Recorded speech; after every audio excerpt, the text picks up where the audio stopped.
सबसे पहले तो इस बात की जांच होनी चाहिए कि एयरक्राफ्ट में कहां से कैसे क्या गड़बड़ी हुई और इतना बड़ा हादसा हुआ। दूसरी बात, निश्चित रूप से बहुत ही दुखद घटना है। मैं अजीत पवार जी को अपनी श्रद्धांजलि अर्पित करता हूं और ईश्वर से प्रार्थना करता हूं कि उनके परिवार पर जो ये अपार कष्ट आया है उसको प्रभु सहन करने की शक्ति दे।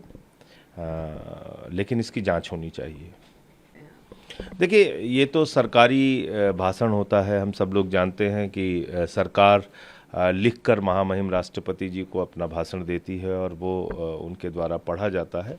महामहिम राष्ट्रपति जी का जो अभिभाषण था वो एक पुराना रटा रटाया जो सरकार का अब तक चला आ रहा है रवैया, वही उन्होंने लिख के दिया और वही उन्होंने पढ़ा। सरकार की ओर से जो लिख के दिया गया, इसमें 24 करोड़ नौकरियों का क्या हुआ? 2 करोड़ नौकरी आपने हर साल देने की बात कही गई, कहा था, उसका कोई जिक्र नहीं है। इसमें किसानों की आमदनी दोगुना करने की बात आपने कही थी, उसका क्या हुआ? महिला सुरक्षा पे आप क्या कर रहे हैं, उसका आपने कोई ठीक इस भाषण में उसका कोई जिक्र नहीं है।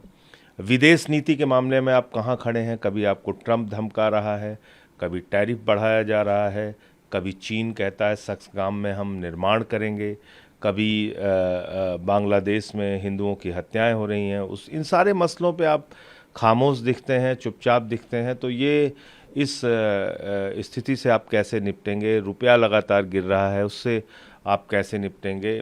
तो ये तमाम जो इस समय देश के सामने संकट है, उससे लड़ने का कोई विज़न, कोई सोच, कोई विचार इस भाषण में दिखता नहीं है। उसके बारे में पार्टी के अंदर हम लोग चर्चा करके तब अपनी बात रखेंगे।